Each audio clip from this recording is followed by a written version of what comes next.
मैं समझना भाजी कि ये अच्छा एक साफ स्वच्छ भ्रष्टाचार मुक्त प्रशासन होना चाहिए, पर वो उम्मीद नज़र नहीं आ रही क्योंकि जो प्रशासन है वो तो दिल्ली तो चल रहा है, पंजाब ही तो इस वे सरकार है ही नहीं, दिल्ली सरकार पंजाब को चला रही। बिल्कुल ऐसी कोई गल नहीं हैगी, एक कला सतिंदर जैन नहीं है, अद्धा मंत्रीमंडल केजरीवाल का और अद्धे MLA जोड़े ने उन्होंने ਜਿਹੜੇ गंभीर अपराधों के केस चल रहे हैं, भ्रष्टाचार के केस चल रहे हैं। इकला सतिंਦਰ जैन नहीं, सतिंਦਰ जैन तो कड़ी के लंबी लिस्ट के हुण नवा ना जुड़िया है। नहीं, जोड़ा गलत करेगा उन्होंने अंदर होना चाहिए। भारतीय जनता पार्टी की तो सोच है, किसी भारतीय जनता पार्टी की सोच है, किसी भी पोलिटिकल पार्टी होए, चाहे कोई समाजिक होए, चाहे कोई धार्मिक होए, चाहे कोई सांप्रदायिक होए, कोई होए, कोई वर्ग होए, जे कोई गलत काम करता है तो उन्होंने सजा मिलनी चाहिए। और सारे आए हुए पत्रकार बंधुओं का मैं नमन करना कि तुसी इन्नी वड्डी गिनती जिथे पधारे हो। मेरा तुहानू सबनू नमस्कार। सो जिस तरह दसिया गया कि 8 साल जिहड़े कि भारत के इतिहास के स्वर्णिम 8 साल सी, मैं तुहानू पिछोकड़ ही लैके जाना कि 2014 तो पहले देश एक मौन प्रधानमंत्री सरदार मनमोहन सिंह की सरकार सी, और सरदार मनमोहन सिंह की सरकार सी, और उस समय देश भ्रष्टाचार के दीमक ने देश की रीढ़ की हड्डी नूं खोखला कर दिता सी। 12 लाख करोड़ तो वध दे केस तुहानूं याद होएगा जिहड़े कि भ्रष्टाचार दे ने ते मंत्रियों ते लगे सी, और मंत्रियों तो भी अद्धा मंत्रीमंडल जेल यात्रा कर आया सी। दूसरा, देश अराजकता का माहौल तो सी ही, आर्थिक तौर पर भी देश जिहड़ा सी वो बर्बादी के कगार पर खड़ा सी, और विदेशों भी देश की साख बहुत डिग चुकी सी। सो ऐसे समय भारतीय जनता पार्टी ने एक तपस्वी, एक यशस्वी, एक ओजस्वी नेता जो कि गुजरात के 4 बार मुख्यमंत्री रहे, श्री नरेंद्र मोदी जी, उन्होंने देश की बागडोर सौंपण का फैसला किया, उन्होंने भारतीय जनता पार्टी वालों प्रोजेक्ट किया, और देश ने भी उन्होंने पूरा विश्वास करते हुए दशकों तो बाद एक पूर्ण बहुमत की सरकार जिहड़ी है वो साडे देश दे विच बनी, और प्रधानमंत्री मोदी जी देश दे विच अपने उस दायित्व के उत्ते स्थापित होए, और वो एक ऐसे प्रधानमंत्री बने जिन्होंने पहले दिन ही एक विलक्षण गल की कि जो लोक सभा के एंटर हो रहे थे तो उन्होंने मत्था टेक के ये वचन दिता, ये देश नहीं झुकने दूंगा, ये देश नहीं मिटने दूंगा, और ना भ्रष्टाचार करूंगा, ना भ्रष्टाचार करने दूंगा। सो ये वादा करके, क्योंकि मैं तुहानू डिटेल सारी देती है, डिटेल के विच नहीं, मैं तुहानू मुद्दों के उत्ते आवांगा, डिटेल तुसी सारी इत्थों पढ़ सकते हो जो उन्होंने उपलब्धियां, किताबां लिखियां गई उपलब्धियां के उत्ते। सो भ्रष्टाचार जिहड़ा कि उस वेले दा मेन मुद्दा सी, उहदे ते सब तो पहले चोट पहुँचाई, और नोटबंदी का जिहड़ा निर्णय लिया उहदे नाल जिहड़ा लाखां करोड़ रुपया दबा के कई पूंजीवादी बैठे सीगे वो देश के सामने उजागर किया।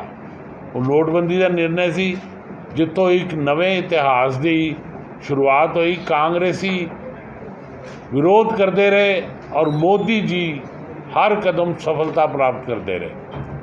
उस तो बाद 1 नेशन 1 टैक्स बड़ा मुश्किल होंदा सी। व्यापारियों की सिटी है, जगमोहन जी भी बैठे ने इत्थे, कि व्यापारियों को ये दिक्कत आती सी कि पंजाब में टैक्स कुछ, हरियाणे कुछ, दिल्ली कुछ। सो पंजाब के उद्योग को खासकर दिक्कत सी, क्योंकि मैं पंजाब में बैठा, पंजाब की विशेष गल करांगा। सो 1 नेशन 1 टैक्स लगन दे नाल GST कोई बैरीयर नहीं, कोई कुछ नहीं। जिस ट्रक नूं पंजाब पहुँचदे 10 दिन लगते थे, वो ट्रक हुण 2 दिन दे विच पंजाब आ जाता, कोई बैरीयर नहीं, किते दा रोक नहीं, और बड़ा खुशी के नाल लोगों ने इस टैक्स नूं एक्सैप्ट किया।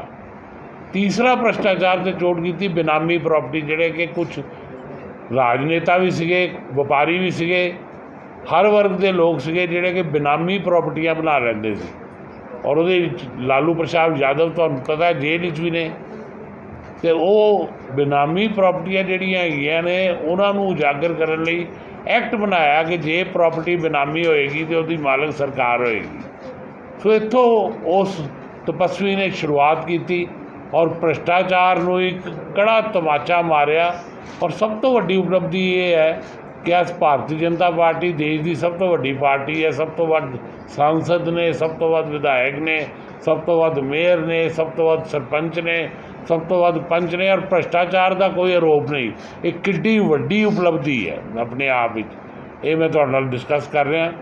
ਉਸ ਤੋਂ ਬਾਅਦ ਆਯੁਸ਼ਮਾਨ ਯੋਜਨਾ, ਇੱਕ ਐਸੀ ਯੋਜਨਾ ਕਿ ਜਿਹਦੇ ਬਾਰੇ ਕੋਈ ਸੁਪਨਾ ਵੀ ਨਹੀਂ ਸੀ ਲੈ ਸਕਦਾ ਕਿ ਗਰੀਬ ਜਿਹੜਾ ਸੀ ਜਦੋਂ ਕਿਸੇ ਬਿਮਾਰੀ ਦਾ ਸ਼ਿਕਾਰ ਹੋ ਜਾਂਦਾ ਸੀ ਤਾਂ ਉਹਦੇ ਪਰਿਵਾਰ ਦੇ ਲੋਕ ਜਿਹੜੇ ਸੀ ਉਹ ਇਹੀ ਸੋਚਦੇ ਸੀ ਕਿ ਹੁਣ ਦਿਨ ਪੂਰੇ ਕਰਨੇ ਪੈਣੇ ਆ, ਪੈਸੇ ਹੈ ਨਹੀਂ, ਇਲਾਜ ਕਰਾ ਨਹੀਂ ਸਕਦੇ। ਸਭ ਤੋਂ ਵੱਡੀ ਹੈਲਥ ਯੋਜਨਾ ਜੇ ਕੋਈ ਆਈ ਦੁਨੀਆ ਹੀ ਤਾਂ ਓਬਾਮਾ ਦੀ ਸੀ। ਉਹ 10 ਕਰੋੜ ਲੋਕਾਂ ਨੂੰ ਕਵਰ ਕੀਤਾ ਸੀ। ਓਬਾਮਾ ਹੈਲਥ ਕੇਅਰ ਉਹਨੂੰ ਯੋਜਨਾ ਦਾ ਨਾਂ ਸੀ। ਔਰ ਉਸ ਤੋਂ ਵੀ ਵੱਡੀ ਜਿਹੜੀ ਯੋਜਨਾ ਦਿੱਤੀ ਉਹ ਮੋਦੀ ਜੀ ਨੇ ਦਿੱਤੀ। 50 ਕਰੋੜ ਲੋਕਾਂ ਨੂੰ ਦੇਸ਼ ਦੇ ਕਵਰ ਦਿੱਤਾ। 5 ਲੱਖ ਰੁਪਏ ਦਾ ਆਯੁਸ਼ਮਾਨ ਦਾ ਯੋਜਨਾ ਦਾ 3.2 ਕਰੋੜ ਲੋਕ ਉਹਦਾ ਲਾਭ ਲੈ ਚੁੱਕੇ ਨੇ ਹੁਣ ਤੱਕ। ਇਹ ਫੈਕਟ ਔਰ ਫਿਗਰ ਜਿਹੜੇ ਨੇ ਉਹ ਬੋਲ ਰਹੇ ਨੇ। ਉਸ ਤੋਂ ਬਾਅਦ ਗਰੀਬ ਕਲਿਆਣ ਯੋਜਨਾ, ਸਾਡੇ 'ਤੇ ਕੋਵਿਡ ਦੇ ਬੜਾ ਵੱਡਾ ਕਰੋਨਾ ਦਾ ਹਮਲਾ ਹੋਇਆ। ਸਾਨੂੰ ਪਤਾ ਹੈ ਕਿ ਅਸੀਂ ਉਹ ਕਰੋਨਾ ਦੇ ਹਮਲੇ ਵੇਲੇ ਜਿੰਨੀ ਦੂਰਦਰਸ਼ਤਾ ਦੇ ਨਾਲ ਮੋਦੀ ਜੀ ਨੇ ਉਸ ਕਰੋਨਾ ਨੂੰ ਪਛਾੜਿਆ, ਚਾਹੇ ਉਹ ਵੈਕਸੀਨੇਸ਼ਨ ਹੋਏ, ਚਾਹੇ ਉਹ ਲੋਕਾਂ ਨੂੰ ਰਾਸ਼ਨ ਦੇਣ ਦਾ ਕੰਮ ਹੋਏ। 88 ਕਰੋੜ ਲੋਕਾਂ ਨੂੰ ਰਾਸ਼ਨ ਨਿਰੰਤਰ ਦਿੱਤਾ ਜਾ ਰਿਹਾ ਹੈ।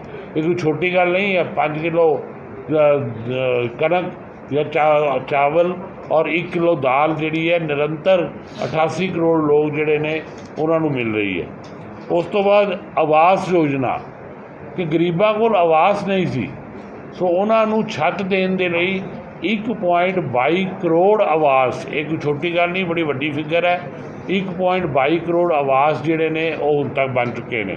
ਉਸ ਤੋਂ ਬਾਅਦ ਸ਼ੌਚਾਲੇ, ਬੜਾ ਦੁੱਖ ਹੁੰਦਾ ਸੀ ਕਿ ਜਿਸ ਵੇਲੇ ਮਾਤਾਵਾਂ ਭੈਣਾਂ ਨੂੰ ਖੁੱਲ੍ਹੇਆਮ ਸ਼ੌਚ ਲਈ ਜਾਣਾ ਪੈਂਦਾ ਸੀ। ਉਹ ਸਾਡੇ ਸਭ ਦੇ ਲਈ ਬੜੀ ਸ਼ਰਮ ਦੀ ਗੱਲ ਸੀ। ਦੇਸ਼ ਦੇ ਲਈ ਵੀ, ਦੇਸ਼ ਦਾ ਸਿਰ ਝੁਕ ਜਾਂਦਾ ਸੀ ਜਿਸ ਵੇਲੇ ਕੋਈ ਵਿਦੇਸ਼ਾਂ 'ਚੋਂ ਆਉਂਦਾ ਸੀ। ਸੋ ਉਹਦੇ ਲਈ ਅੱਜ 11.22 ਕਰੋੜ ਸ਼ੌਚਾਲੇ ਜਿਹੜੇ ਨੇ ਉਹ ਬਣ ਚੁੱਕੇ ਨੇ। ਇਸ ਤੋਂ ਬਾਅਦ ਇੱਕ ਯੋਜਨਾ ਜਿਹੜੀ ਹੁਣ ਸ਼ੁਰੂ ਕੀਤੀ 3 ਸਾਲ ਪਹਿਲੇ, ਘਰ ਘਰ ਨਲ, ਕਿ ਹਰ ਘਰ ਦੇ ਵਿੱਚ ਸ਼ੁੱਧ ਪਾਣੀ ਦੇਣਾ ਤਾਂ ਕਿ ਲੋਕ ਪਾਣੀ ਦੇ ਕਾਰਨ ਬਿਮਾਰੀਆਂ, ਗੰਦੇ ਪਾਣੀ ਦੇ ਕਾਰਨ ਬਿਮਾਰੀਆਂ ਦਾ ਸ਼ਿਕਾਰ ਨਾ ਹੋ ਜਾਣ। 3.2 ਕਰੋੜ ਘਰਾਂ 'ਚ 3 ਸਾਲ ਦੇ ਵਿੱਚ ਜੋ ਨਲ ਹੈ, ਪਾਣੀ ਦਾ ਸ਼ੁੱਧ ਪਾਣੀ ਦਾ ਨਲ ਹੈ, ਉਹ ਪਹੁੰਚਾ ਦਿੱਤਾ ਗਿਆ ਹੈ। ਇਹਦੇ ਇਲਾਵਾ 15 ਏਮਜ਼ ਔਰ 200 ਮੈਡੀਕਲ ਕਾਲਜ ਜਿਹੜਾ ਹੈ ਉਹ ਦੇਸ਼ ਨੂੰ ਮਿਲ ਚੁੱਕੇ ਨੇ। ਏਮਜ਼ ਤਾਂ ਕੇਵਲ ਸੁਪਨਿਆਂ 'ਚ ਹੁੰਦਾ ਸੀ, ਹੁਣ ਹਰ ਪ੍ਰਦੇਸ਼ ਵਿੱਚ, ਸਾਡੇ ਵੀ, ਮੈਂ ਡਾਇਰੈਕਟਰ ਰਿਹਾ ਏਮਜ਼ ਦਾ। ਏਮਜ਼ ਜਿਹੜਾ ਬਠਿੰਡਾ ਹੈ ਉਹਦੇ ਵਿੱਚ ਐਡਮਿਨਿਸਟ੍ਰੇਟਿਵ ਮੈਂਬਰ ਸੀ ਮੈਂ। ਪੰਜਾਬ ਭਾਰਤ ਸਰਕਾਰ ਨੇ ਮੈਨੂੰ ਉੱਥੇ ਇਹ ਮਾਣ ਬਖਸ਼ਿਆ ਸੀਗਾ। ਉਹ ਏਮਜ਼ ਇਸ ਵੇਲੇ ਬੜਾ ਸਕਸੈਸਫੁਲੀ ਜਿਹੜਾ ਉਹ ਕੰਮ ਕਰ ਰਿਹਾ ਹੈ। IIM ਵੀ ਹੈ ਅੰਮ੍ਰਿਤਸਰ ਦੇ ਵਿੱਚ, IIT ਵੀ ਖੁੱਲ੍ਹ ਗਿਆ, ਸੈਂਟਰਲ ਯੂਨੀਵਰਸਿਟੀ ਵੀ ਖੁੱਲ੍ਹ ਗਈ। ਸੋ ਇਹ ਬਹੁਤ ਵੱਡੀ ਜਿਹੜੀ ਹੈ ਸਾਡੀ ਉਹਦੇ ਵਿੱਚ ਉਪਲਬਧੀ ਹੈ। ਉਸ ਤੋਂ ਬਾਅਦ ਯੁਵਾ ਦੇ ਲਈ, ਕਿ ਯੁਵਾ ਬੇਰੁਜ਼ਗਾਰ ਸੀ, ਯੁਵਾ ਸਭ ਤੋਂ ਵੱਡੀ, ਅੱਜ ਕਰੋੜਾਂ ਯੁਵਾ ਜਿਹੜੇ ਨੇ ਉਹਨਾਂ ਨੂੰ ਰੁਜ਼ਗਾਰ ਮਿਲਿਆ। ਸਟਾਰਟਅਪ ਇੰਡੀਆ, ਸਟੈਂਡਅਪ ਇੰਡੀਆ, ਉਸ ਤੋਂ ਬਾਅਦ ਸਕਿੱਲ ਇੰਡੀਆ ਔਰ ਮੁਦਰਾ ਕੋਸ਼। ਸਕਿੱਲ ਇੰਡੀਆ ਦਾ ਮਤਲਬ ਹੈ ਕਿ ਬੜਾ ਇੱਕ ਫਿਗਰ ਮੈਂ ਤੁਹਾਨੂੰ ਦੇ ਰਿਹਾ ਕਿ ਮੋਦੀ ਜੀ ਦੇ ਆਉਣ ਤੋਂ ਪਹਿਲੇ ਸਕਿੱਲਡ ਲੋਕ, ਜਿਸ ਤਰ੍ਹਾਂ ਲੁਧਿਆਣੇ ਨੂੰ ਸਕਿੱਲਡ ਲੇਬਰ ਚਾਹੀਦੀ ਹੈ, ਯੂਰਪ ਦੇ ਵਿੱਚ ਇਹ ਫਿਗਰ ਸਕਿੱਲਡ ਮੀਨਸ ਜਿਨ੍ਹਾਂ ਨੂੰ ਕੰਮ ਦੇ ਬਾਰੇ ਜਾਣਕਾਰੀ ਹੋਏ, 80% ਤੋਂ ਵੱਧ ਸਕਿੱਲਡ ਲੇਬਰ ਸੀਗੀ। ਜਦ ਕਿ ਇੰਡੀਆ ਦੇ ਵਿੱਚ, ਭਾਰਤ ਦੇ ਵਿੱਚ 3.2 ਕਰੋੜ% ਸੀ। ਸੋ ਉਹ ਸਕਿੱਲ ਲੋਕਾਂ ਨੂੰ ਦੇਣ ਲਈ ਉਹਨਾਂ ਨੇ ਸਕਿੱਲ ਸੈਂਟਰ ਖੋਲ੍ਹੇ, ਜਿਹਦੇ ਨਾਲ ਕਿ ਅੱਜ ਸਕਿੱਲਡ ਲੇਬਰ ਜਿਹੜੀ ਹੈ ਇੰਡਸਟਰੀ ਨੂੰ ਮਿਲ ਰਹੀ ਹੈ। ਉਜਵਲਾ ਯੋਜਨਾ, ਸਾਡੀਆਂ ਭੈਣਾਂ, ਉਹਨਾਂ ਦੇ ਫੇਫੜੇ ਖਰਾਬ ਹੋ ਜਾਂਦੇ ਸੀ ਚੁੱਲ੍ਹੇ ਫੂਕ ਕੇ, ਔਰ ਅੱਜ 54 ਕਰੋੜ ਦੇ ਕਰੀਬ ਜਿਹੜੇ ਨੇ ਉਹ ਉਜਵਲਾ ਯੋਜਨਾ ਦੇ ਕਨੈਕਸ਼ਨ ਜਿਹੜੇ ਨੇ ਦਿੱਤੇ ਗਏ ਨੇ। ਸੜਕ ਜਿਹੜੀ ਕਿ ਬਹੁਤ ਵਿਕਾਸ ਦੀ ਜੰਨੀ ਹੈ, ਜਿੱਥੇ ਸੜਕ ਹੈ ਉੱਥੇ ਵਿਕਾਸ ਹੈ। ਕਾਂਗਰਸ ਰਾਜ ਦੇ ਇਹ ਆંકੜੇ ਬੋਲ ਰਹੇ ਨੇ, ਕਾਂਗਰਸ ਰਾਜ ਵਿੱਚ 12 ਕਿਲੋਮੀਟਰ ਸੜਕ ਰੋਜ਼ ਬਣਦੀ ਸੀ। ਅੱਜ ਸਾਡੇ ਇਸ ਸੁਸ਼ਾਸਨ ਵਿੱਚ, ਜੋ ਮੋਦੀ ਜੀ ਦਾ ਸੁਸ਼ਾਸਨ ਹੈ, 37 ਕਿਲੋਮੀਟਰ ਸੜਕ ਜਿਹੜੀ ਹੈ ਉਹ ਬਣ ਰਹੀ ਹੈ। ਇਹਦੇ ਇਲਾਵਾ ਜੋ ਵੱਡੇ ਫੈਸਲੇ ਕੀਤੇ, ਫੈਸਲਿਆਂ ਦੀ ਸਰਕਾਰ ਜੋ ਕਾਂਗਰਸ ਨਹੀਂ ਕਰ ਸਕੀ, ਉਹਦੇ ਵਿੱਚ ਜੋ 370 ਧਾਰਾ ਨੇ ਜੰਮੂ ਕਸ਼ਮੀਰ ਦੇ ਵਿੱਚ 35 ਏ ਔਰ 370 ਧਾਰਾ ਨੇ ਜੰਮੂ ਕਸ਼ਮੀਰ ਪ੍ਰਤੱਖਤਾਵਾਦੀ ਔਰ ਆਤੰਕਵਾਦੀਆਂ ਨੂੰ ਸ਼ਹਿ ਮਿਲੀ ਔਰ ਉਹ ਪੰਡਿਤ ਨਹਿਰੂ ਜੀ ਨੇ ਉਸ ਵੇਲੇ ਇਹ ਧਾਰਾ ਲਾ ਕੇ ਦੇਸ਼ ਦੇ ਨਾਲ ਇੱਕ ਬਹੁਤ ਵੱਡਾ ਮੈਂ ਸਮਝਦਾ ਕਿ ਨੁਕਸਾਨ ਹੋ ਗਿਆ ਸਾਡਾ ਕਿ ਲੱਖਾਂ ਜਾਨਾਂ ਜਿਹੜੀਆਂ ਨੇ ਕੁਰਬਾਨ ਹੋ ਗਈਆਂ ਆਤੰਕਵਾਦੀਆਂ ਦੇ ਹੱਥੋਂ, ਪਾਕਿਸਤਾਨ ਦੇ ਭੇਜੇ ISI ਦੇ ਏਜੰਟਾਂ ਦੇ ਹੱਥੋਂ। ਸੋ ਇਹ ਧਾਰਾ ਢਾਹ ਕੇ ਉਹਨਾਂ ਨੂੰ ਦੇਸ਼ ਦੇ ਨਾਲ ਜੋੜਿਆ ਔਰ ਡਾਕਟਰ ਸ਼ਿਆਮਾ ਪ੍ਰਸਾਦ ਮੁਖਰਜੀ ਜਿਨ੍ਹਾਂ ਨੇ ਆਪਣਾ ਜੀਵਨ ਇਹਦੇ ਲਈ ਸਮਰਪਿਤ ਕਰਤਾ ਸੀ ਕਿ ਮੈਂ ਅਲੱਗ ਸੰਵਿਧਾਨ, ਅਲੱਗ ਵਿਧਾਨ, ਅਲੱਗ ਪ੍ਰਧਾਨ ਨਹੀਂ ਮੰਨਾਂਗਾ, ਉਹਨਾਂ ਦਾ ਅੱਜ ਮੋਹਰ ਲੱਗੀ, ਉਹਨਾਂ ਦੀ ਸ਼ਹਾਦਤ ਨੂੰ ਇੱਕ ਸ਼ਰਧਾਂਜਲੀ ਦਿੱਤੀ ਤੇ ਉਹ ਨਰਿੰਦਰ ਮੋਦੀ ਜੀ ਔਰ ਅਮਿਤ ਸ਼ਾਹ ਜੀ ਨੇ ਦਿੱਤੀ। ਇਸ ਤੋਂ ਬਾਅਦ ਟ੍ਰਿਪਲ ਤਲਾਕ, ਜਿਹੜੀਆਂ ਮੁਸਲਿਮ ਮਹਿਲਾਵਾਂ ਸੀ, ਸਾਡੀਆਂ ਭੈਣਾਂ ਸੀ, ਉਹਨਾਂ ਨੂੰ ਬੜਾ ਵੱਡਾ ਸ਼ੋਸ਼ਣ ਜਿਹੜਾ ਸੀ ਉਹ ਟ੍ਰਿਪਲ ਤਲਾਕ ਜਿਹੜਾ ਫੇਸ ਕਰਨਾ ਪੈਂਦਾ ਸੀ। ਮੈਂ ਇਹ ਜਿਹੜੇ ਵੀ ਐਕਟ ਪਾਸ ਹੋਏ, ਮੈਂ ਉਸ ਵੇਲੇ ਸੰਸਦ ਵਿੱਚ ਸੀ, ਮੈਨੂੰ ਇਹ ਲਾਭ ਮਿਲਿਆ ਕਿ ਮੈਂ ਸੰਸਦ ਦੇ ਵਿੱਚ ਇਹ ਸਾਰਾ ਨਜ਼ਾਰਾ ਵੀ ਦੇਖਿਆ ਔਰ ਇਹਦੇ ਲਈ ਵੋਟ ਵੀ ਕੀਤਾ। ਟ੍ਰਿਪਲ ਤਲਾਕ ਦੀ ਉਹ ਜਿਹੜੀ ਇੱਕ ਸੋਸ਼ਲ ਈਵਲ ਸੀ ਉਹਨੂੰ ਖਤਮ ਕੀਤਾ। ਉਸ ਤੋਂ ਬਾਅਦ ਰਾਮ ਮੰਦਰ 500 ਸਾਲ ਤੋਂ ਵੱਧ ਸਾਡੀ ਇਹ ਇੱਛਾ ਸੀ ਕਿ ਜਿੱਥੇ ਬਾਬਰੀ ਮਸਜਿਦ ਬਣਾ ਦਿੱਤੀ ਗਈ, ਢਾਹ ਕੇ ਬਾਬਰ ਨੇ, ਉੱਥੇ ਰਾਮ ਮੰਦਰ ਸੀ ਔਰ ਰਾਮ ਜੀ ਦੇ ਜਨਮ ਸਥਾਨ 'ਤੇ ਭਵਯ ਰਾਮ ਮੰਦਰ ਦਾ ਨਿਰਮਾਣ ਅੱਜ ਪ੍ਰਧਾਨ ਮੰਤਰੀ ਮੋਦੀ ਜੀ ਦੀ ਸਰਕਾਰ ਕਰ ਰਹੀ ਹੈ। ਇਸੇ ਤਰ੍ਹਾਂ ਪੰਜਾਬ ਦੇ ਵਿੱਚ ਮੋਦੀ ਜੀ ਦੀਆਂ ਉਪਲਬਧੀਆਂ ਦੀ ਝੜੀ ਲੱਗੀ ਹੈ। ਕੋਈ ਐਸਾ ਪ੍ਰਧਾਨ ਮੰਤਰੀ ਨਹੀਂ ਰਿਹਾ ਜਿਹਦੀਆਂ ਇੰਨੀਆਂ ਉਪਲਬਧੀਆਂ ਹੋਣ ਪੰਜਾਬ ਦੇ ਵਿੱਚ। ਸਭ ਤੋਂ ਪਹਿਲੇ 84 ਦੇ ਵਿੱਚ ਜਿਹੜੇ ਦੰਗੇ ਹੋਏ ਔਰ ਇੱਕ ਪੂਰਵ ਪ੍ਰਧਾਨ ਮੰਤਰੀ ਸ਼੍ਰੀ ਰਾਜੀਵ ਗਾਂਧੀ ਨੇ ਕਿਹਾ ਸੀ ਕਿ ਜਦੋਂ ਵੱਡਾ ਪੇੜ ਡਿੱਗਦਾ ਹੈ ਤੇ ਧਰਤੀ ਕੰਬਦੀ ਹੈ, ਉਹਦੇ ਵਿੱਚ ਨਿਰਦੋਸ਼ ਸਿੱਖਾਂ ਦੇ ਗਲੇ ਟਾਇਰ ਪਾ ਕੇ ਉਹਨਾਂ ਨੂੰ ਜਲਾ ਦਿੱਤਾ ਗਿਆ, ਉਹਨਾਂ ਨੂੰ ਸ਼ਹੀਦ ਕਰ ਦਿੱਤਾ ਗਿਆ। ਉਹਦਾ ਜਿਹੜਾ ਸਜ਼ਾ ਕਾਂਗਰਸੀ ਨੇਤਾਵਾਂ ਨੂੰ ਦਵਾਈ ਉਹ ਮੋਦੀ ਜੀ ਨੇ ਦਵਾਈ, 5 ਲੱਖ ਰੁਪਏ ਦਾ ਮੁਆਵਜ਼ਾ ਵੀ ਦਿੱਤਾ। ਉਸ ਤੋਂ ਬਾਅਦ ਕਰਤਾਰਪੁਰ ਸਾਹਿਬ ਦਾ ਗਲਿਆਰਾ, ਜਿਹੜਾ ਕਿ ਕਰਤਾਰਪੁਰ ਸਾਹਿਬ ਦੇ ਦਰਸ਼ਨ ਦੀਦਾਰ ਲਈ, ਦਰਬਾਰ ਸਾਹਿਬ ਕਰਤਾਰਪੁਰ ਸਾਹਿਬ ਲਈ ਇਹ ਮੰਗ ਜਿਹੜੀ ਸੀ ਆਜ਼ਾਦੀ ਤੋਂ ਚੱਲੀ ਆ ਰਹੀ ਸੀ, ਸੋ ਉਹ ਮੰਗ ਨੂੰ ਪੂਰਾ ਕੀਤਾ ਤੇ ਮੋਦੀ ਸਾਹਿਬ ਨੇ ਪੂਰਾ ਕੀਤਾ। ਗੁਰੂ ਨਾਨਕ ਸਾਹਿਬ ਦੇ ਜੋ 550 ਸਾਲਾ ਜਨਮ ਦਿਹਾੜੇ ਸੀਗੇ ਉਹਨਾਂ ਨੂੰ ਧੂਮ-ਧਾਮ ਨਾਲ ਮਨਾਇਆ। ਮੈਂ ਡਿਟੇਲ ਹੀ ਨਹੀਂ ਜਾਵਾਂਗਾ, ਅਸੀਂ ਸਾਰੇ ਸੁਣ ਚੁੱਕੇ ਹਾਂ ਕਿ ਉੱਥੇ ਸਮਾਰਟ ਸਿਟੀ ਬਣਾਇਆ ਗੋਇੰਦਵਾਲ ਸਾਹਿਬ ਨੂੰ ਔਰ ਪੂਰੀ ਤਰ੍ਹਾਂ ਦੇ ਨਾਲ ਇਹ ਗੁਰੂ ਨਾਨਕ ਦੇਵ ਜੀ ਨੂੰ ਸਮਰਪਿਤ ਰਹੇ ਔਰ ਉਹਨਾਂ ਦੀ ਜਿਹੜੀ ਆ ਬਾਣੀ ਸੀ ਉਹ ਸਾਰੀਆਂ ਦੁਨੀਆ ਦੀਆਂ ਲੈਂਗੁਏਜਿਸ ਦੇ ਵਿੱਚ ਟਰਾਂਸਲੇਟ ਕਰਵਾਈ। ਗੁਰੂ ਤੇਗ ਬਹਾਦਰ ਸਾਹਿਬ ਦੇ 400 ਸਾਲਾ ਦਿਹਾੜੇ ਬੜੇ ਧੂਮ-ਧਾਮ ਨਾਲ ਮਨਾਏ ਗਏ। ਇਸੇ ਤਰ੍ਹਾਂ ਲੰਗਰ ਤੋਂ ਦਰਬਾਰ ਸਾਹਿਬ ਦਾ ਲੰਗਰ ਔਰ ਹੋਰ ਧਾਰਮਿਕ ਸਥਾਨਾਂ ਦਾ ਲੰਗਰ ਦੀ GST ਤੋਂ ਮੁਕਤ ਕੀਤਾ ਗਿਆ ਔਰ ਦਰਬਾਰ ਸਾਹਿਬ ਔਰ ਹੋਰ ਧਾਰਮਿਕ ਸਥਾਨ ਜਿੱਥੇ ਕਿ ਲੋਕ ਬਾਹਰੋਂ ਆਪਣੀ ਸੇਵਾ ਕਰਨਾ ਚਾਹੁੰਦੇ ਸੀ ਉਹਦੇ 'ਤੇ ਪਾਬੰਦੀ ਸੀ, ਉਹ ਪਾਬੰਦੀ ਜਿਹੜੀ ਹੈ ਉਹ ਦੂਰ ਕੀਤੀ ਗਈ। ਔਰ ਕਿਸਾਨਾਂ ਲਈ ਸਭ ਤੋਂ ਵੱਡਾ ਸਵਾਮੀਨਾਥਨ ਕਮਿਸ਼ਨ ਦੀ ਜਿਹੜੀ ਡਿਮਾਂਡ ਸੀ, ਜਿਹੜੀ ਉਹਨਾਂ ਦਾ ਵਰਡਿਕਟ ਸੀ ਕਿ ਮਿਨੀਮਮ ਸਪੋਰਟ ਪ੍ਰਾਈਸ, ਉਹ ਮਿਨੀਮਮ ਸਪੋਰਟ ਪ੍ਰਾਈਸ ਜਿਹੜੀ ਸੀ ਉਹ ਪੰਜਾਬ ਦੇ ਵਿੱਚ ਲਾਗੂ, ਦੇਸ਼ ਦੇ ਵਿੱਚ ਲਾਗੂ ਕੀਤੀ ਕਿ ਮਿਨੀਮਮ ਸਪੋਰਟ ਪ੍ਰਾਈਸ ਦੇ ਉੱਤੇ ਦੁੱਗਣਾ ਤਿਗਣਾ ਕਰਤਾ ਉਹਨੂੰ ਔਰ ਉਹ ਅੱਜ ਕਿਸਾਨਾਂ ਨੂੰ ਉਹਦਾ ਲਾਭ ਮਿਲ ਰਿਹਾ। ਸੋ ਇਹ ਉਪਲਬਧੀਆਂ ਸਾਰੀਆਂ ਜਿਹੜੀਆਂ ਸੀ ਔਰ ਅੱਜ ਤੁਸੀਂ ਦੇਖੋ ਪੰਜਾਬ ਰੋ ਰਿਹਾ ਹੈ ਅਤੇ ਪੰਜਾਬ ਦੇ ਵਿੱਚ ਲੋਕਾਂ ਨੇ ਜਿਹੜੀ ਸਰਕਾਰ ਬਣਾਈ ਹੈ, ਅੱਜ ਘਰ ਘਰ ਲੁੱਟਾਂ ਹੋ ਰਹੀਆਂ, ਕਤਲ ਹੋ ਰਹੇ ਨੇ, ਅੱਜ ਆਤੰਕਵਾਦ ਸਿਰ ਚੁੱਕ ਰਿਹਾ, ਅੱਜ ਬੰਬ ਵਿਸਫੋਟ ਹੋ ਰਹੇ ਨੇ। ਸਰਕਾਰ ਆਪਣੇ ਵਾਅਦਿਆਂ 'ਚ ਫੇਲ ਹੋਈ, ਨਾ ਤਾਂ ਬਿਜਲੀ ਸਸਤੀ ਹੋਈ, ਨਾ 1000 ਰੁਪਇਆ ਜਿਹੜਾ ਮਾਤਾਵਾਂ ਭੈਣਾਂ ਨੂੰ ਮਿਲਣਾ ਸੀ ਉਹ ਮਿਲਿਆ, ਨਾ ਕੋਈ ਹੋਰ ਮੰਗ ਪੂਰੀ ਹੋਈ ਔਰ ਲੋਕ ਠੱਗੇ ਮਹਿਸੂਸ ਕਰ ਰਹੇ ਨੇ। ਸੋ ਮੈਂ ਸਮਝਦਾ ਵਾਂ ਕਿ ਮੋਦੀ ਸਾਹਿਬ ਦੇ 8 ਸਾਲ ਬੇਮਿਸਾਲ ਬੇਮਿਸਾਲ ਬੇਮਿਸਾਲ। ਪੰਜਾਬ 'ਚ ਨਹੀਂ ਚੱਲਦਾ ਐਸਾ ਨਹੀਂ ਕਿ ਇਹ ਡੈਮੋਕ੍ਰੈਟਿਕ ਸਿਸਟਮ ਹੈ। ਪੰਜਾਬ ਵਿੱਚ ਵੀ ਜਿਹੜੀ ਝੜੀ ਲੱਗ ਗਈ ਹੈ, ਹੁਣ ਤੁਸੀਂ ਤੁਹਾਡੇ ਸਾਹਮਣੇ ਹੀ ਹੈ ਕਿ ਹਰ ਪਾਰਟੀ ਦੇ ਨੇਤਾ ਜਿਹੜੇ ਕਿ ਪਾਰਟੀਆਂ ਤੋਂ ਰੁਸ਼ਟ ਹੋ ਚੁੱਕੇ ਨੇ, ਜਿਨ੍ਹਾਂ ਦਾ ਵਿਸ਼ਵਾਸ ਖਤਮ ਹੋ ਚੁੱਕਾ ਹੈ ਕਿ ਪਾਰਟੀਆਂ ਕਿਸੇ ਤਰ੍ਹਾਂ ਨਾਲ ਉਹਨਾਂ ਨੂੰ ਇੱਕ ਸੁਸ਼ਾਸਨ ਦੇ ਸਕਦੀਆਂ। ਭਾਰਤੀ ਜਨਤਾ ਪਾਰਟੀ ਦੇ ਵਿੱਚ ਆਉਣ ਲਈ ਝੜੀ ਲੱਗੀ ਹੋਈ ਹੈ ਲੋਕਾਂ ਦੀ। ਇਹ ਨਿਸ਼ਚਿਤ ਕਰਦਾ ਹੈ ਕਿ ਆਉਣ ਵਾਲੇ ਪੰਜਾਬ ਦਾ ਭਵਿੱਖ ਅੱਜ ਲਗਭਗ 17 ਪ੍ਰਦੇਸ਼ਾਂ ਦੇ ਵਿੱਚ ਭਾਰਤੀ ਜਨਤਾ ਪਾਰਟੀ ਦੀਆਂ ਸਰਕਾਰਾਂ ਨੇ। 70% ਭੂ ਭਾਗ ਜਿਹੜਾ ਹੈਗਾ ਉਹ ਭਾਰਤੀ ਜਨਤਾ ਪਾਰਟੀ ਸੇਵਾ ਕਰ ਰਹੀ ਹੈ। ਉੱਥੇ ਸ਼ਾਸਨ ਹੈ ਸਾਡਾ ਦੇਸ਼ ਦਾ 70% ਜਿਹੜਾ ਲੈਂਡ ਏਰੀਆ। ਸੋ ਉਸ ਦੇ ਨਾਲ ਹੀ ਇਹ ਸਟੈਪ ਬਾਈ ਸਟੈਪ ਚੱਲ ਰਿਹਾ ਹੈ ਹੁਣ ਮੈਂ ਸਮਝਦਾ ਵਾਂ ਕਿ ਇਸ ਵੇਲੇ ਕੇਵਲ ਇੱਕੋ ਪਾਰਟੀ ਜਿਹੜੀ ਹੈ ਉਹਦੇ ਤੇ ਦੇਸ਼ ਨੂੰ ਵਿਸ਼ਵਾਸ ਹੈ ਤੇ ਉਹ ਭਾਰਤੀ ਜਨਤਾ ਪਾਰਟੀ। ਮੈਂ ਕਹਿੰਦਾ ਜੀ ਹਰ ਵਰਗ ਤੋਂ, ਕਾਂਗਰਸ ਹੀ ਤੁਸੀਂ ਨਾਂ ਨਹੀਂ ਲਿਆ, ਹਰ ਵਰਗ, ਚਾਹੇ ਵਪਾਰੀ ਵਰਗ ਹੋਏ, ਚਾਹੇ ਉਦਯੋਗਿਕ ਵਰਗ ਹੋਏ, ਚਾਹੇ ਪੋਲੀਟੀਕਲ ਪਾਰਟੀ ਹੋਣ, ਹਰ ਵਿਅਕਤੀ ਚਾਹੁੰਦਾ ਹੈ ਕਿ ਭਾਰਤੀ ਜਨਤਾ ਪਾਰਟੀ ਸੱਚੀ ਸੁੱਚੀ ਪਾਰਟੀ ਹੈ, ਭਾਰਤੀ ਜਨਤਾ ਪਾਰਟੀ ਰਾਸ਼ਟਰ ਭਗਤ ਪਾਰਟੀ ਹੈ।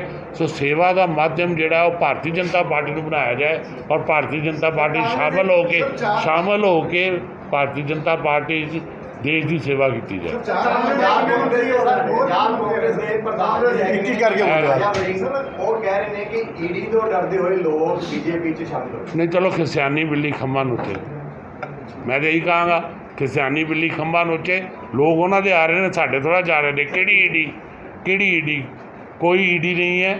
ਇਹ ਉਹ ਆਪਣਾ ਮਨ ਬਦਲਿਆ, ਉਹਨਾਂ ਨੂੰ ਕਾਂਗਰਸ 'ਤੇ ਵਿਸ਼ਵਾਸ ਹੀ ਨਹੀਂ ਰਿਹਾ। ਕਾਂਗਰਸ ਪਰਿਵਾਰਵਾਦ ਦੀ ਪਾਰਟੀ ਰਹਿ ਗਈ ਹੈ। ਕਾਂਗਰਸ ਦਾ ਪ੍ਰਧਾਨ ਜਿਹੜੇ ਕਿ ਹੁਣ ਚਲੋ ਜੇਲ੍ਹ ਵਿੱਚ ਨੇ, ਉਹ ਆਪਣੀ ਪਾਰਟੀ ਨੂੰ ਕਹਿੰਦੇ ਰਹੇ ਕਿ ਝੂਠੀ ਪਾਰਟੀ ਹੈ। ਇਹ ਪਹਿਲੀ ਵਾਰੀ ਹੋਇਆ ਕਿ ਕਾਂਗਰਸ ਦਾ ਸਿਟਿੰਗ ਪ੍ਰੈਜ਼ੀਡੈਂਟ ਆਪਣੇ ਚੀਫ ਮਿਨਿਸਟਰ ਨੂੰ ਕਹਿ ਰਿਹਾ ਸੀ ਕਿ ਜੋ ਘੋਸ਼ਣਾਵਾਂ ਚੰਨੀ ਕਰ ਰਿਹਾ ਇਹ ਗਲਤ ਹੈਗੀ ਹੈ। ਮੈਂ ਸਮਝਦਾ ਵਾ ਜੀ ਕਿ ਇਹ ਅੱਛਾ ਇੱਕ ਸਾਫ਼ ਸੁਥਰਾ ਭ੍ਰਿਸ਼ਟਾਚਾਰ ਮੁਕਤ ਪ੍ਰਸ਼ਾਸਨ ਹੋਣਾ ਚਾਹੀਦਾ ਹੈ, ਪਰ ਉਹ ਉਮੀਦ ਨਜ਼ਰ ਨਹੀਂ ਆ ਰਹੀ ਕਿਉਂਕਿ ਜਿਹੜਾ ਪ੍ਰਸ਼ਾਸਨ ਹੈ ਉਹ ਤਾਂ ਦਿੱਲੀ ਤੋਂ ਚੱਲ ਰਿਹਾ। ਪੰਜਾਬ ਵਿੱਚ ਤਾਂ ਇਸ ਵੇਲੇ ਸਰਕਾਰ ਹੈ ਹੀ ਨਹੀਂ, ਦਿੱਲੀ ਸਰਕਾਰ ਪੰਜਾਬ ਨੂੰ ਚਲਾ ਰਹੀ। ਬਿਲਕੁਲ ਐਸੀ ਕੋਈ ਗੱਲ ਨਹੀਂ ਹੈਗੀ। ਇਹ ਇਕੱਲਾ ਸਤਿੰਦਰ ਜੈਨ ਨਹੀਂ ਹੈਗਾ, ਅੱਧਾ ਮੰਤਰੀ ਮੰਡਲ ਕੇਜਰੀਵਾਲ ਦਾ ਔਰ ਅੱਧੇ MLA ਜਿਹੜੇ ਨੇ ਉਹਨਾਂ 'ਤੇ ਜਿਹੜੇ ਗੰਭੀਰ ਅਪਰਾਧਾਂ ਦੇ ਕੇਸ ਚੱਲ ਰਹੇ ਨੇ, ਭ੍ਰਿਸ਼ਟਾਚਾਰ ਦੇ ਕੇਸ ਚੱਲ ਰਹੇ ਨੇ। ਇਕੱਲਾ ਸਤਿੰਦਰ ਜੈਨ ਨਹੀਂ, ਸਤਿੰਦਰ ਜੈਨ ਤੇ ਉਹ ਕੜੀ ਦੇ ਵਿੱਚ ਲੰਬੀ ਲਿਸਟ ਦੇ ਵਿੱਚ ਹੁਣ ਨਵਾਂ ਨਾਂ ਜੁੜਿਆ ਹੈ। ਨਹੀਂ, ਜਿਹੜਾ ਗਲਤ ਕਰੇਗਾ ਉਹਨੂੰ ਅੰਦਰ ਹੋਣਾ ਚਾਹੀਦਾ। ਭਾਰਤੀ ਜਨਤਾ ਪਾਰਟੀ ਦੀ ਤਾਂ ਸੋਚ ਹੈ, ਕਿਸੇ ਭਾਰਤੀ ਜਨਤਾ ਪਾਰਟੀ ਦੀ ਸੋਚ ਹੈ, ਕਿਸੇ ਵੀ ਪੋਲੀਟੀਕਲ ਪਾਰਟੀ ਹੋਏ, ਚਾਹੇ ਕੋਈ ਸਮਾਜਿਕ ਹੋਏ, ਚਾਹੇ ਕੋਈ ਧਾਰਮਿਕ ਹੋਏ, ਚਾਹੇ ਕੋਈ ਸੰਪਰਦਾਇਕ ਹੋਏ, ਕੋਈ ਹੋਏ, ਕੋਈ ਵਰਗ ਹੋਏ, ਜੇ ਕੋਈ ਗਲਤ ਕੰਮ ਕਰਦਾ ਹੈਗਾ ਤਾਂ ਉਹਨੂੰ ਸਜ਼ਾ ਮਿਲਣੀ ਚਾਹੀਦੀ। The many hospitals are affiliated with the Ayushman Bharat, ਜਿਹੜੇ 3.2 ਕਰੋੜ ਲੋਕਾਂ ਨੂੰ ਲਾਭ ਮਿਲਿਆ ਜੀ, ਹਸਪੀਟਲ 'ਚ ਹੀ ਮਿਲਿਆ। ਮੈਂ ਤਾਂ ਫਿਗਰਾਂ ਦੇਖੋ, ਜਿਹੜਾ ਤੁਹਾਨੂੰ ਖਾਕਾ ਦਿੱਤਾ ਹੈ, ਇਹ ਖਾਕਾ ਮੈਂ ਤਾਂ ਕੁਝ ਫਿਗਰਾਂ ਬੋਲੀਆਂ, ਹੁਣ ਜੇ ਮੈਂ ਬੋਲਣ ਲੱਗ ਪੈਂਦਾ ਤਾਂ ਤੁਸੀਂ ਕਹਿਣਾ ਸੀ ਜੀ ਇਹ ਪ੍ਰੈਸ ਕਾਨਫਰੰਸ ਤੇ 4 ਘੰਟੇ ਹੋ ਗਏ ਚੱਲਦੀ ਜਾ ਰਹੀ ਹੈ, ਜੇ ਮੈਂ ਪੜ੍ਹਨਾ ਸ਼ੁਰੂ ਕਰ ਦਿੰਦਾ। ਇਸ ਕਰਕੇ ਮੈਂ ਲਿਖਤ ਰੂਪ ਵੀ ਤੁਹਾਨੂੰ ਦੇ ਦਿੱਤਾ ਹੈ। ਅਸੀਂ ਬੋਲਦੇ ਨਹੀਂ, ਆંકੜੇ ਬੋਲਦੇ ਨੇ। 3.2 ਮੇਰੀ ਬ੍ਰਦਰ ਮੇਰੀ ਗੱਲ ਸੁਣ ਲਓ, 3.2 ਕਰੋੜ ਲੋਕਾਂ ਨੂੰ ਜੇ ਇਲਾਜ ਮਿਲਿਆ ਤਾਂ ਹਸਪਤਾਲਾਂ 'ਚੋਂ ਹੀ ਮਿਲਿਆ। ਐਸਾ ਹੈ ਕਿ ਇਹਦੇ ਬਾਰੇ ਤਾਂ ਗਿਆਨੀ ਹਰਪ੍ਰੀਤ ਸਿੰਘ ਦੱਸ ਸਕਦੇ ਨੇ। ਭਾਰਤੀ ਜਨਤਾ ਪਾਰਟੀ ਸ਼ਾਂਤੀ ਪ੍ਰਿਯ ਇੱਕ ਜਿਹੜਾ ਮਾਹੌਲ ਹੈ ਉਹਦੀ ਸਮਰਥਕ ਰਹੀ ਹੈ ਤਾਂ ਕਿ ਲੋਕ ਨਹੀਂ, ਮੈਂ ਸਮਝਦਾ ਕਿ ਹਥਿਆਰਾਂ ਦੇ ਨਾਲ ਕਦੀ ਵੀ ਮਾਹੌਲ ਠੀਕ ਨਹੀਂ ਹੋਇਆ ਕਰਦਾ। ਦਰਬਾਰ ਸਾਹਿਬ ਦੇ ਵਿੱਚ ਖਾਲਿਸਤਾਨੀ ਨਾਰੇ ਲੱਗੇ ਹੈ, ਉਸ ਬਾਰੇ ਭਾਜਪਾ ਦਾ ਕੀ ਸਟੈਂਡ? ਭਾਜਪਾ ਦਾ ਸਟੈਂਡ ਹਮੇਸ਼ਾ ਹੀ ਖਾਲਿਸਤਾਨ ਦੇ ਖਿਲਾਫ ਰਿਹਾ ਜੀ। ਇਹ ਪਹਿਲੇ ਦਿਨ ਤੋਂ ਹੀ ਪ੍ਰਿਤਕਤਾਵਾਦੀ ਕੋਈ ਵੀ ਜਿਹੜੀ ਮੰਗ ਹੈ ਉਹਦੇ ਖਿਲਾਫ ਭਾਰਤੀ ਜਨਤਾ ਪਾਰਟੀ ਚਟਾਨ ਦੀ ਤਰ੍ਹਾਂ ਖੜੀ ਹੈ। ਐਸਾ ਹੈ ਜੀ ਕਿ ਹੁਣ ਫਿਰ ਮੈਂ ਉਹੀ ਲਫ਼ਜ਼ ਕਹਾਂਗਾ, ਖਿਸਿਆਨੀ ਬਿੱਲੀ ਖੰਭਾਂ ਨੋਚੇ। ਅਕਾਲੀ ਦਲ ਨੂੰ ਉਹਦੀ ਜਗ੍ਹਾ ਪਤਾ ਲੱਗ ਚੁੱਕੀ ਹੈ। ਅੱਜ ਅਕਾਲੀ ਦਲ ਕਿੱਥੇ ਪਹੁੰਚ ਗਿਆ।